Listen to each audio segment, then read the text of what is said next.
I went to Texas A&M to teach, I had just turned 24. Wow, and I was the youngest person in my first class.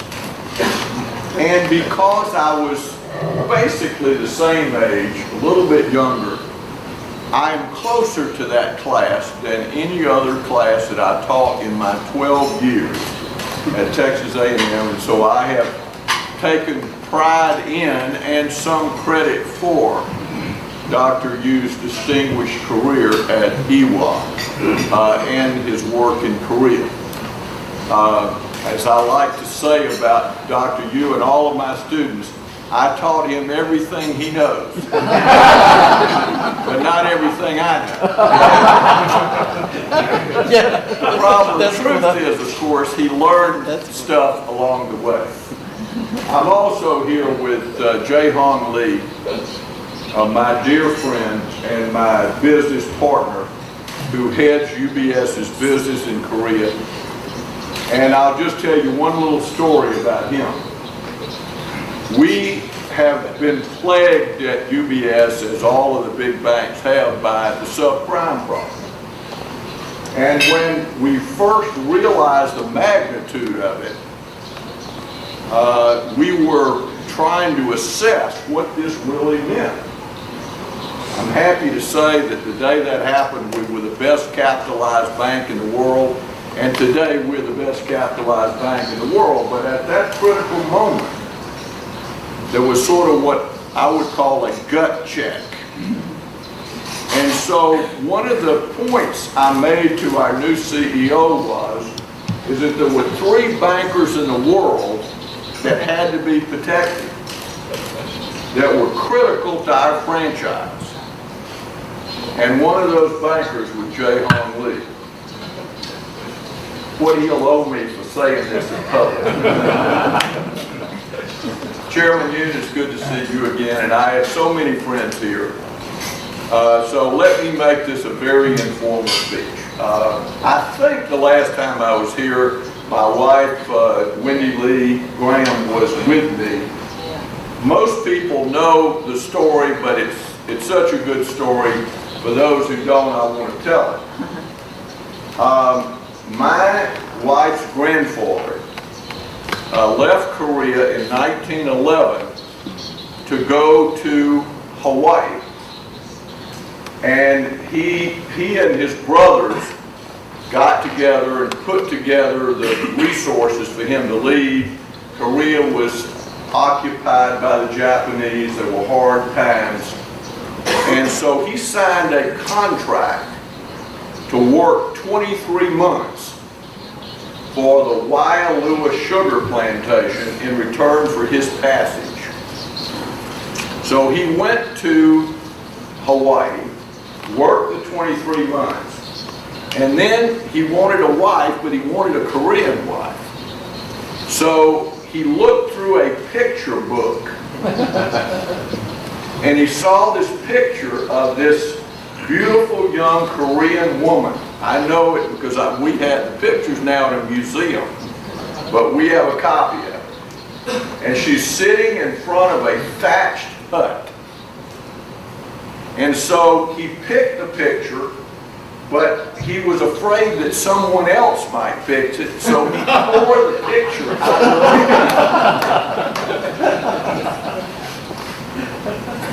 And so we have subsequently, this has become a famous story, when President Reagan nominated my wife to be chairman of the Commodity Futures Trading Commission, he noted that her grandfather had come to America to cut sugar cane by hand, and that she would regulate not only the futures market for sugar, but every commodity traded in the world.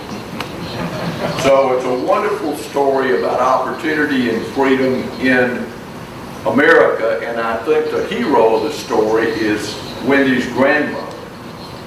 She went to a strange country where she knew no one. She didn't speak the language. She went to marry a man she had never met in search of opportunities.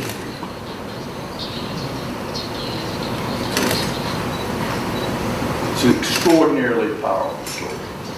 I want to talk today about the American economy, about the subprime problem, say a little bit about the election, and then talk about sort of the aftermath of subprime and the aftermath of the election.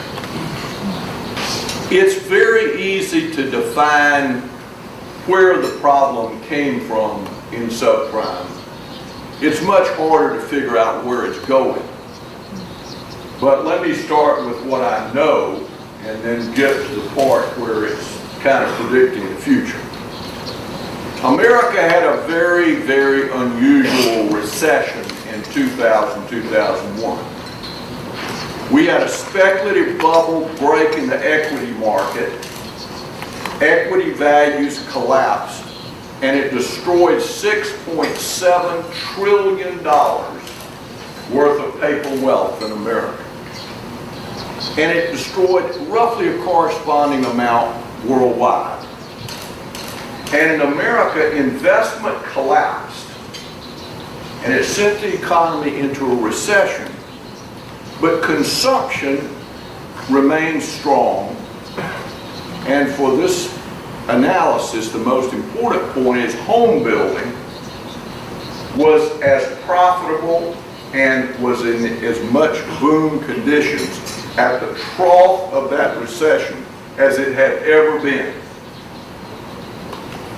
So when the Federal Reserve Bank cut interest rates and kept them down for 3 years to try to get the economy moving again, something they did do. It was a relatively short recession and a relatively mild recession.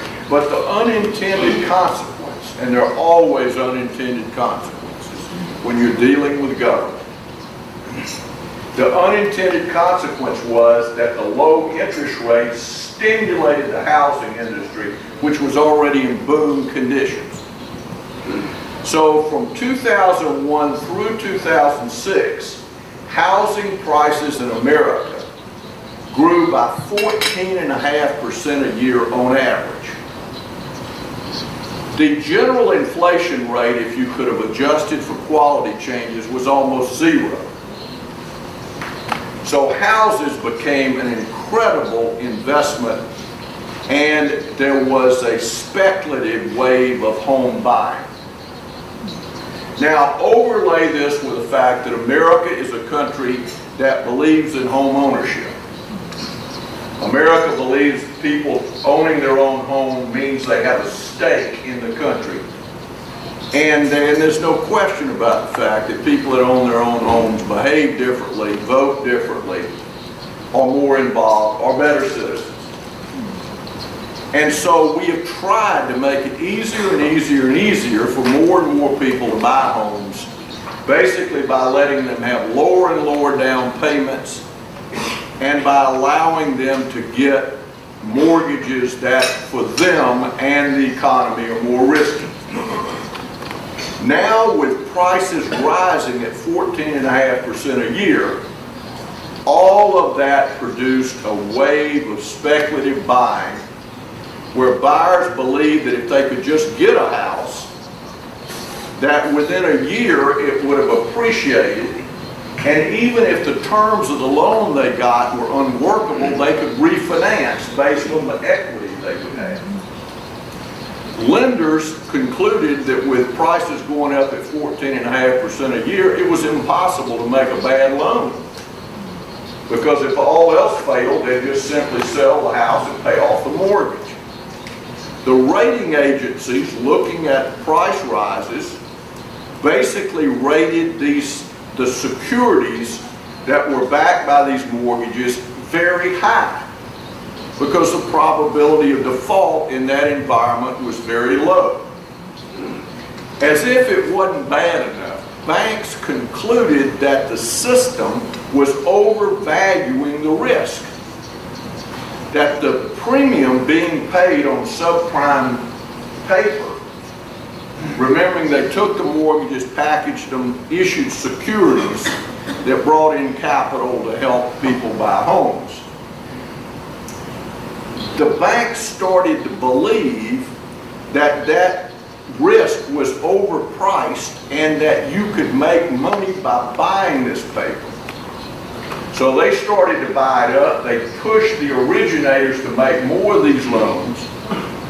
The originators in the old days were banks and S&Ls that were going to hold this paper for 30 years, so they paid attention. Now, not holding the paper, they became more and more careless. Well, as we all know what happens in these speculative booms, they come to an end. And what happened at the beginning of 2007, is that housing prices peaked and started down. The underlying assumptions of the marketplace changed dramatically. A lot of people discovered that they owed more on their house than it was actually worth. And all of these assumptions that had been made in making all these investments turned out to be invalid. And as a result, we had a wave of defaults. All of these securities had been put together to be efficient in operation, but little thought had been given to how efficient they would be if you ever had to unwind one. And we literally have a situation where we don't know who owns what mortgage because the securities backing the mortgages have been divided, sliced, and diced, sold all over the world. So the wealth destruction of the process has been overwhelming. We have gone, where are we in the process? I'm loath to be too definitive about it, but let me tell you what I think. I think the investment banks that have been sort of the front end of the problem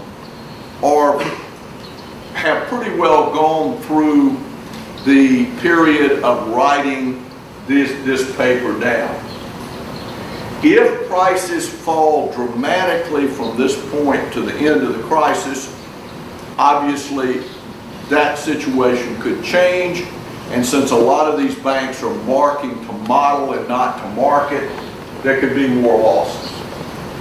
The amazing thing to me is how little housing prices have actually gone down in America. They've fallen in America about 14%, which is about how much they rose in 2006 alone. So you get the idea from following this story in the media that there's been a collapse in housing prices. But the reality is the decline has been quite small. Where it goes from here, I don't know. I do think that some things are clear. All of this overblown rhetoric about this being the worst crisis since the Great Depression is not true. This is a pretty big crisis if you happen to be running a bank. And if you look at the CEOs of the major financial institutions, many of them are in other lines of work. That's a crisis, but that's not a crisis for the economy. Everybody assumed that we would have negative growth in the fourth quarter of last year. It didn't happen. Everybody assumed we would have negative growth in the first quarter of this year. Initially came in at 0.6% growth and then was upgraded to 0.9% growth. So here is what I think, for whatever it's worth. I think the odds are that we will avoid a recession in America. A recession being defined as 2 successive quarters of negative growth. I think the odds are now quite good that we will avoid that happening.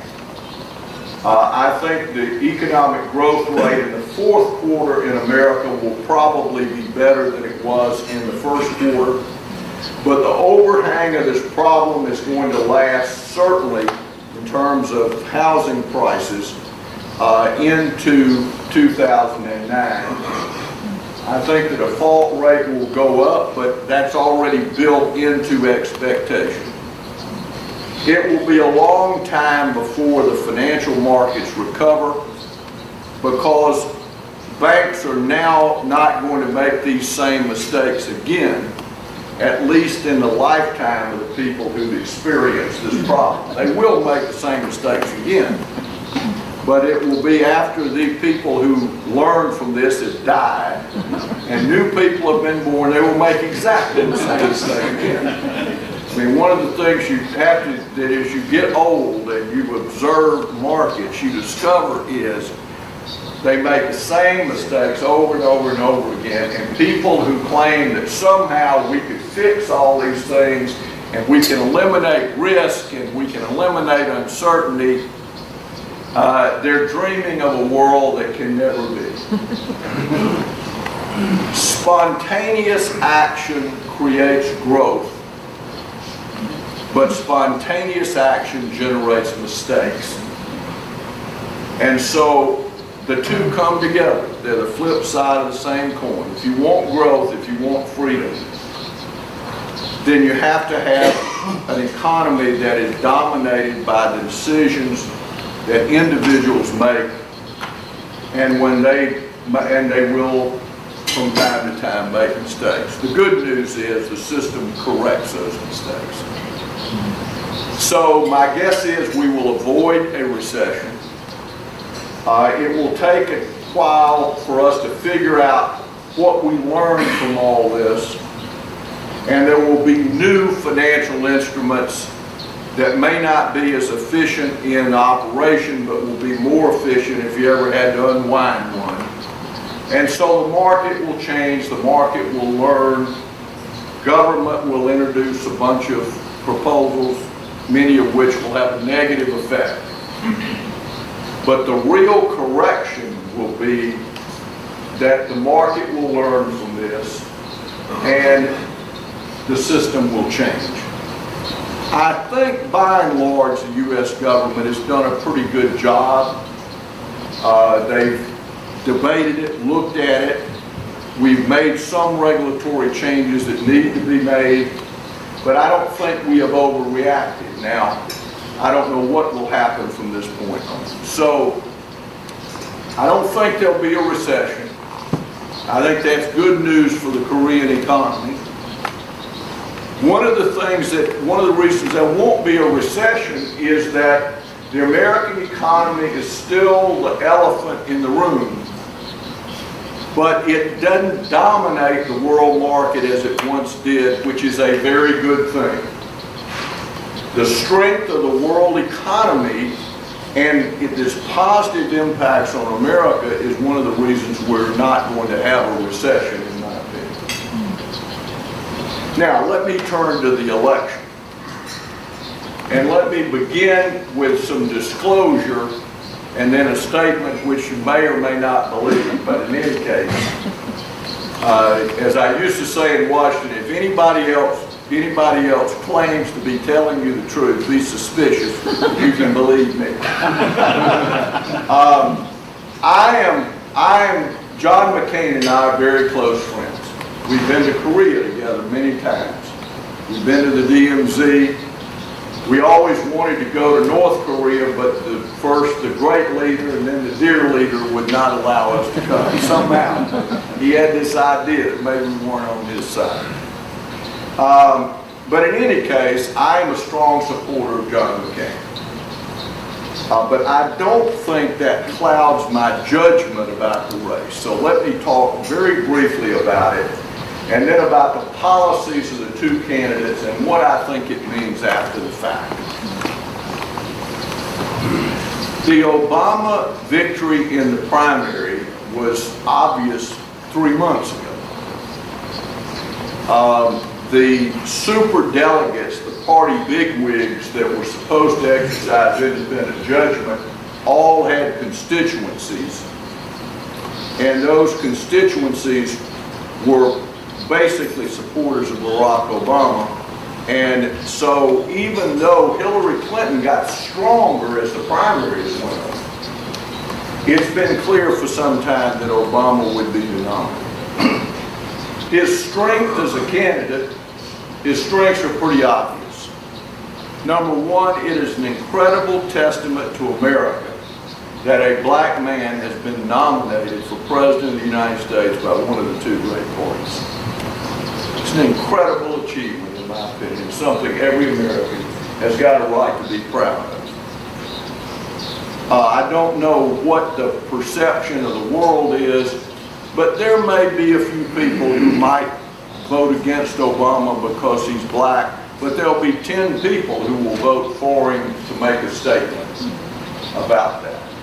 So I don't see that in the end as being an issue. He is incredibly strong among upper middle income and upper income white voters.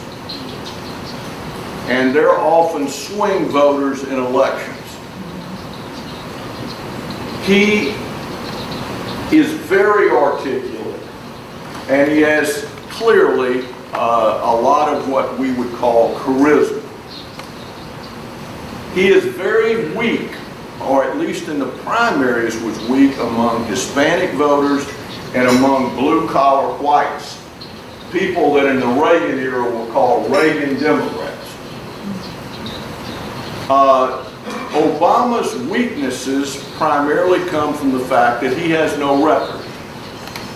He was a state senator in Illinois. No definable achievements as state senator. He has been a member of the United States Senate for 4 years and has no legislative achievements of any significance whatsoever. He's been a member, but he's not been a leader. He can't show any bipartisan achievement or any legislative success whatsoever. Not unusual for a young member of the Senate, but that's fact. Also, there's question about what his values are. What does he think? Does he think like most Americans? And he has made, and his wife has made, statements that really raise questions about what are his values. John McCain's weakness is that he's 71 years old. He is not terribly charismatic. He is not a great speaker. But here are his strengths. One, he's got very, very substantial legislative achievements. In a country where the whole talk is about change, he's the only candidate in the race that has ever wrought any change of any kind. Some of which I don't agree with, but nevertheless, he has a proven record. He has a unique credibility as commander-in-chief because of his life's experience, because he's a war hero in the best sense that no one else can have in an era where we need somebody people can believe in.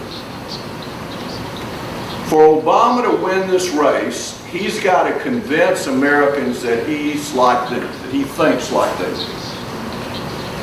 Other things being the same, I think he should be considered the front runner, because if you ask people which party do you want to control the White House, by a 16 percentage point margin, they say the Democrats.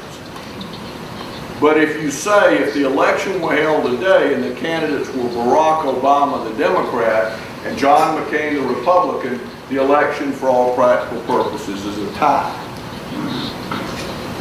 So if Barack Obama can win over people in believing that he thinks like they do, I think that he is clearly would be favored. For McCain to win, he's got to convince blue-collar white voters and Hispanics to vote for him. He's from a state that has a lot of Hispanics.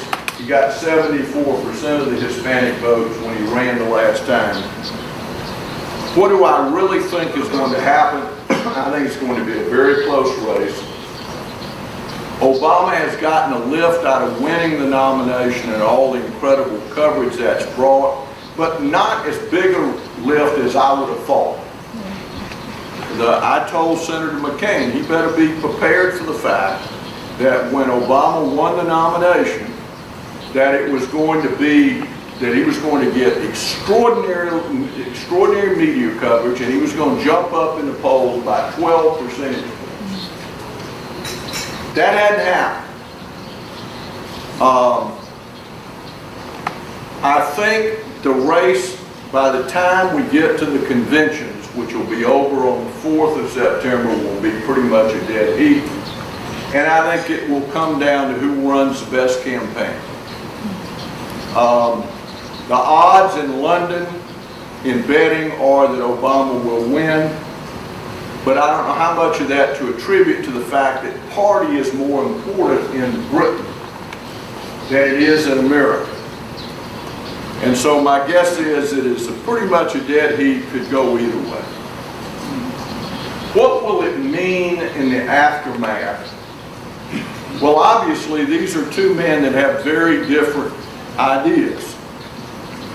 And let me talk about first if Obama wins, and then if McCain wins, and then sum it up and throw it over for questions.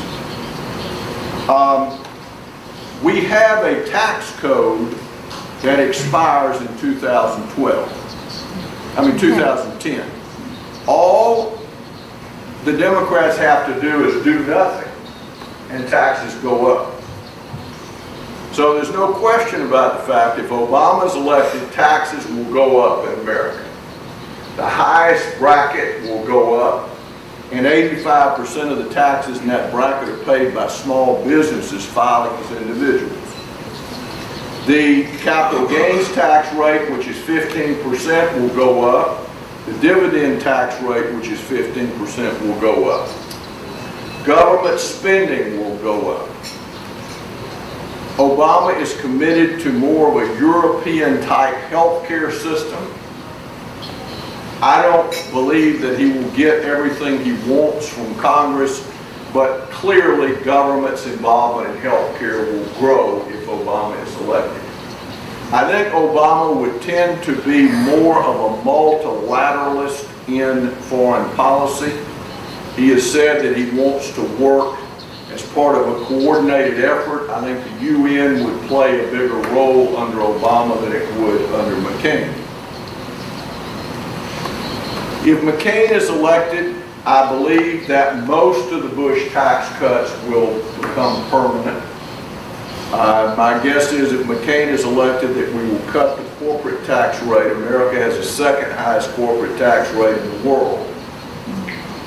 And there have been studies recently that have shown that you can build the same plant in Ireland and operate it for 10 years for $1 billion less than you can operate it in the United States, and the biggest difference is the corporate tax rate. I think if McCain is elected, that he will have some success there. He wants to cut it from 35% to 25%. Whether he could be that successful, I don't know. If McCain is elected, he will veto spending bills, and I think government will become smaller. McCain's view of health care is a problem with American health care is it is too expensive and too inefficient. And so he will try to reform the system to make it more competitive. Finally, I think McCain would be more, I think either candidate will try to work with other countries, will try to improve America's, quote, standing or lovability in the world. I personally don't think this is a period where America is going to be loved, even though we would like to be. I just don't think it's probably in the cards. But when push comes to shove, McCain will be more assertive in terms of American leadership. McCain believes that we're making progress in Iraq, and that whether it was right to go into Iraq or not, we're there and we can't allow ourselves to be defeated. I think McCain will be more likely to confront Iran in terms of this nuclear proliferation. I think McCain will be firmer in dealing with the North Koreans from the point of view of American policy. summing up, you got two candidates with very different visions of the future. Obviously, the elections have consequences, and this election will have consequences for America. But the great thing about having a country with an established rule of law is that no matter who wins this election, America will survive. And after all is said and done with all politicians, as you know, more is said than done. And certainly our relationship with Korea will be strong under either president. McCain's been here, knows Korea, but Obama will come here and will know Korea. So with that, let me stop. I would be very happy to try to answer any questions. Let me say this, when I went into public life long ago, I could hear perfectly well. But people yelled at me all those years. And so as a result, I don't hear too good. So if you would try to speak up, if I don't hear you, I will ask someone close to me to tell me what you said, and then I will try to answer. So I'd be very happy to try to answer any questions. Well, now, Senator Gramm is known for a man who likes tough questions. No easy softball. Throw him a real hardball question. He enjoys more than softball. Please go ahead. SR Kim, Chairman Deutsche Bank Korea here. Best I can suggest that I give you a tougher question. You said earlier that you don't forecast, you don't foresee a recession or a global scale or as for the United States of America, no recession. Have you taken into consideration the spiraling up, the spiraling crude oil prices to the tune of $200 per barrel, and potential unrest in China and Vietnam, and those two, because particularly the whole world is now intertwined. The first question, yes, sir. The second question was about the subprime related.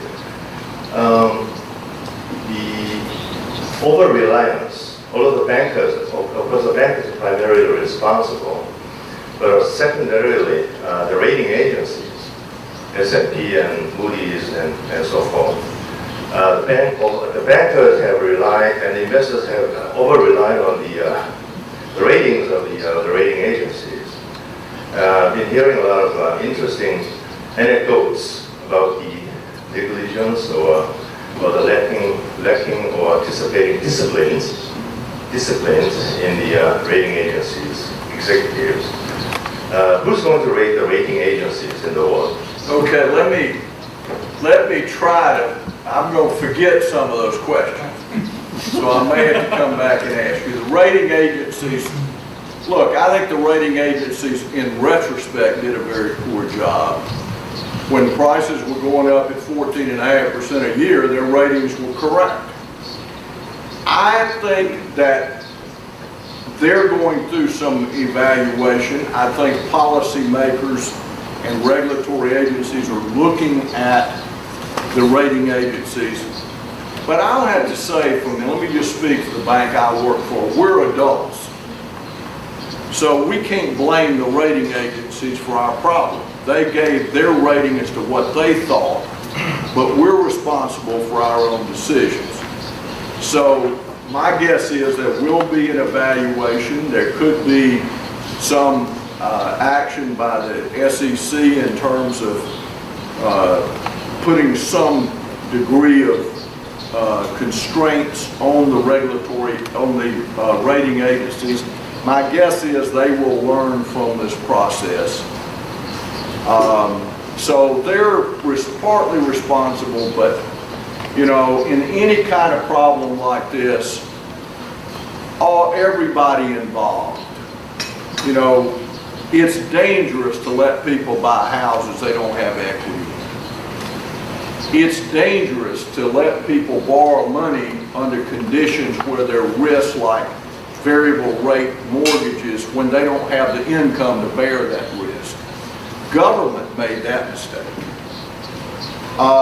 Obviously, these people making loans, these originators, ought to be paid not when they make the loan, but over maybe 5 years, depending on the loan's performance. I mean, there are a lot of problems, but in any case, let me go back to the crude oil prices. I am very concerned about inflation. We broke the back of inflation in the early 1980s. It was very painful. And except for countries that have been extraordinarily irresponsible, we have not had any significant inflation in the world until the last few years. So I think it's something we need to be very concerned about. I think in America, unless we have a full-blown recession, which could happen. I don't think it's going to happen, but it could. And the way it could happen is if housing prices really started falling, it would affect the equity value of homes, affect consumer wealth, and affect consumption. But barring that, I don't think the Federal Reserve Bank will cut interest rates again in America. I think they're now concerned about inflation. And I think oil prices are part of that. But what converts the oil price into a general inflation is when central banks try to offset the oil price by loosening money to keep the economy growing. So I'm concerned about it. In terms of China and Vietnam, Vietnam has let the inflation genie out of the bottle. They're going to have to put it back in the bottle. It's going to be painful. In terms of China, democracy will come to China. Capitalism and democracy are two sides of the same coin. And I think the Chinese government realizes they're going to have to allow more expression of opinion from ordinary Chinese citizens. They believe that they can do it very gradually. I don't think so. I think, as George Washington once said, liberty, when it takes root, is a plant of rapid growth. And I don't believe it can be controlled. I was visiting with John Jamin once, and he said to me, we're going to adopt your economic system, we're just not going to adopt your political system. And I said, well, that'll be a first in history. I said, you're going to let people accumulate wealth, make economic decisions, and yet you're going to expect them not to want some say in how their country's run. And I used an analogy which was translated into Mandarin 4 times. He never got it. And the analogy was, freedom is like pregnancy. It can't be controlled. It takes on its own life. And so I believe that this process will come in fits and starts, but it will come. I think the reforms in China are irreversible. Senator Gramm, thank you for sharing with us a perspective on the U.S., as well as, of course, the challenge that you really can't be half pregnant. So James mentioned not ever expect to be half pregnant. It goes all the way. It is today a very delicate time in Korea. I've been here through many delicate times, but this one perhaps is one of the most delicate. And viewed from the outside, it must be quite extraordinary to foreign observers to see what's happening in Korea and perhaps not be able to understand it. At the same time, some of the key imperatives that this government would like to accomplish depend upon U.S. cooperation, whether it's related to beef or it's related to the free trade. Could you give us some perspective on the prospects for progress on the free trade agreement within this year and perhaps an outlook after a new president takes place? Well, let me first say that even though I care about Korea, it doesn't give me a license to tell people in Korea how I think they ought to run their country. I care about Korea, but this is not my country, this is your country. I always try to be guarded that I don't know, you see media coverage, but that doesn't mean I truly understand what's going on. I had hoped, and I'm still hopeful, that the new administration will institute economic reforms that will make Korea more competitive and more successful. Obviously, in watching this whole protest movement, the president has had a setback, but this is a setback in a few months in an administration that is 5 years long. So I am hopeful that he can regroup and continue the basic thrust of his reform program, which I believe is in the interest of Korea. I think some people have this idea that Americans are trying to, that we desperately want to sell beef to Korea. We're selling beef all over the world. We're the world's largest producer of beef. I believe we produce the best and highest quality beef in the world. And I believe that Korean consumers are being cheated, just as American consumers are cheated because we have all these tariffs on sugar. And I'm a free trader. I'm a free man. Who has a right to tell me that I can't buy sugar from Latin America? I got to pay 3 times as much as it costs to produce. So in terms of the beef thing, I just think that Korean consumers would be better off and richer if they had an opportunity to import more food, just as I believe Americans would as well. So I'm hoping we will get beyond this. I don't think Americans understand. I'm not sure I understand. But again, this is not going to change people's opinion of Korea. You don't decide you like a people or a country and then change your mind because of one thing. You develop opinions over a long period of time, and you don't change them for light or transient reasons. So I don't believe that this is going to breach the bond between America and Korea. We're in the midst of an election in America. I think given this problem that you have had here, the chances of getting the free trade agreement done before the election are not very good. But that doesn't mean it can't be brought back. I am for it. And I'm not for it because I think it's going to be some great economic boon to America. I'm for it because there's a unique relationship between the United States and Korea. And that ought to be reflected in our trade arrangements. We ought to have different trade arrangements with Korea than we do the rest of Asia. And I think it would be to our advantage to have the free trade agreement. I'm very much in favor of it. I am not for protectionism, period. If the whole world prohibited American goods from coming into their country, I would still favor letting goods into America because it makes us richer. How am I going to hurt you by hurting myself?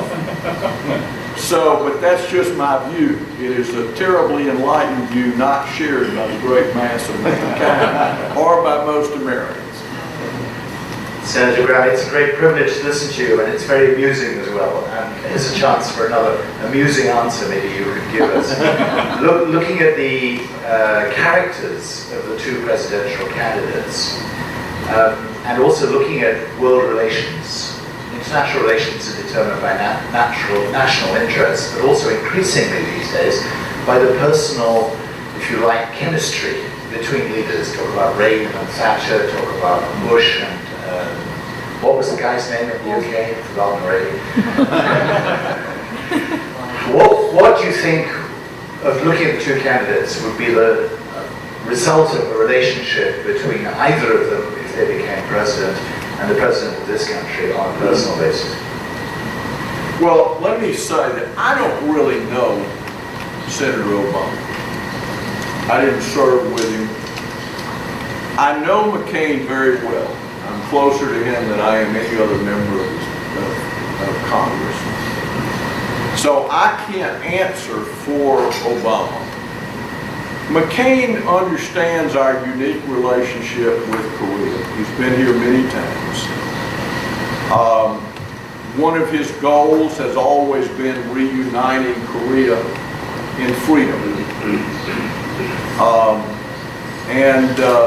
I'm sure that that is a goal that he would pursue as president. I think either candidate would try to have good relations with the current president. I certainly believe that Senator McCain would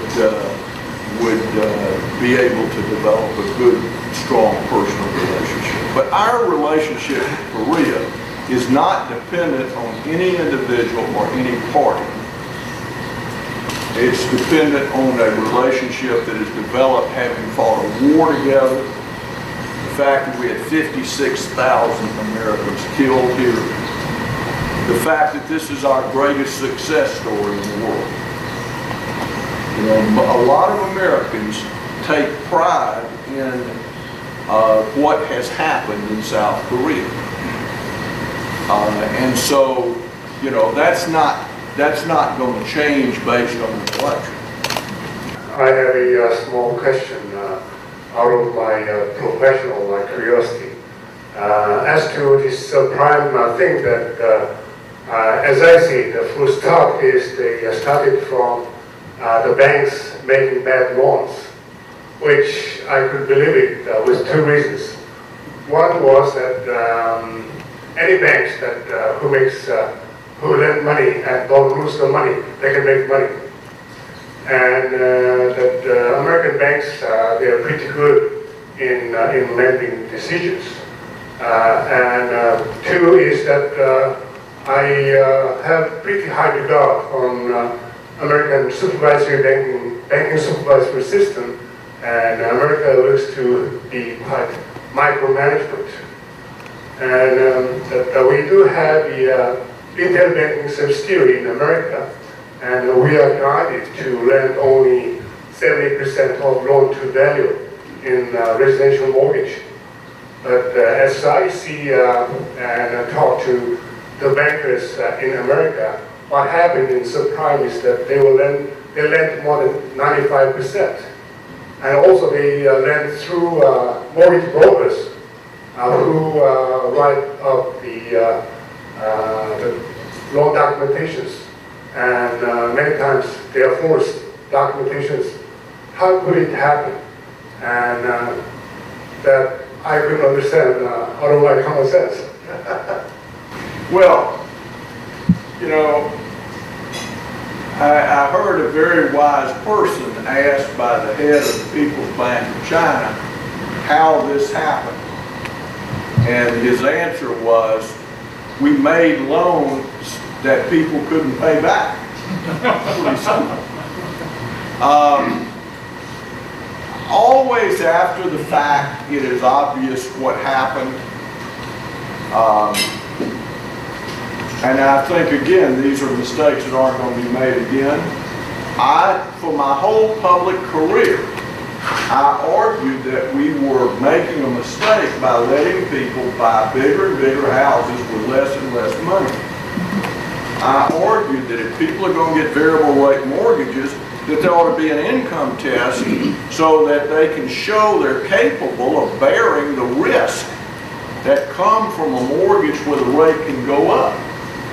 Prior to this situation, prior to the subprime loan period from 2001 forward, very few Americans had variable rate mortgages.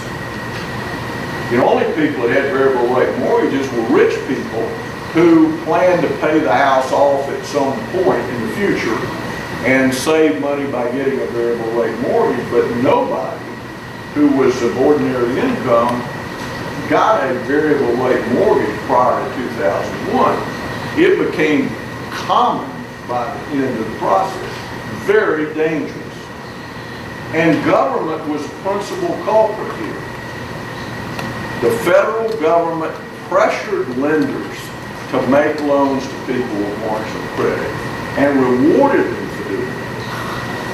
And the federal government pushed further and further and further to let people buy bigger houses with lower down payments. And again, I want people to own homes, but you're not helping somebody by helping them buy something they can't afford to use. In the end, if they can't pay a loan back, you're hurting them by lending them money. Senator Gramm, I've been hearing about the strong dollars coming out of the U.S. If you read the newspapers lately, and why is strong dollar policy option right now, especially when the U.S. is possibly heading into recession? I didn't understand. Why All of a US sudden, a lot of is- people talking about stronger US dollars, especially when USA is going through a recession. Well, we're not in a recession.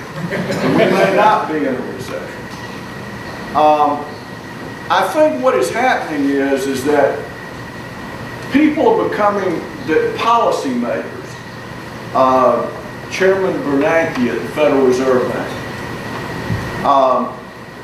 Policymakers are becoming more concerned about inflation.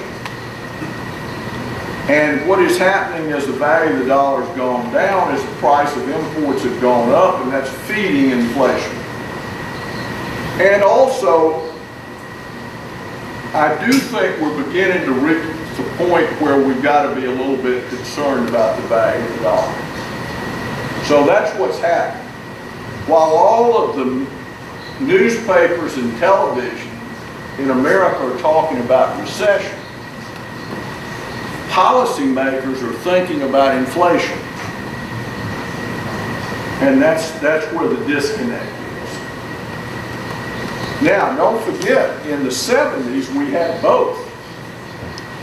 My fear is the possibility of going back to the 70s where we have stagnation and inflation at the same time.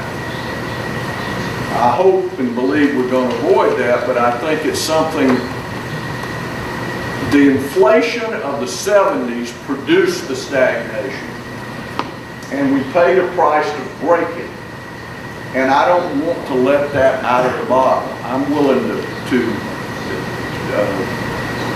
incur some difficulty economically to prevent inflation from coming back. I was not thinking about asking any questions, but I'm being forced to ask one.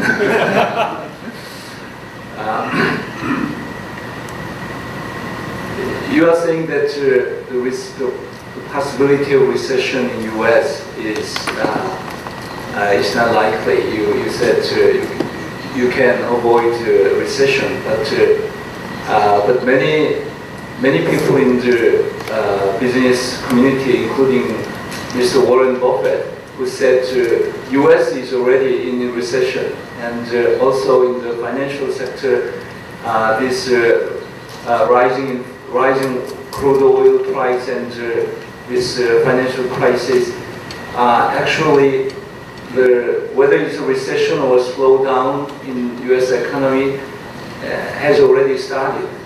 So maybe I'm asking the same question you have already answered. But If Warren Buffett were so smart, he'd be rich.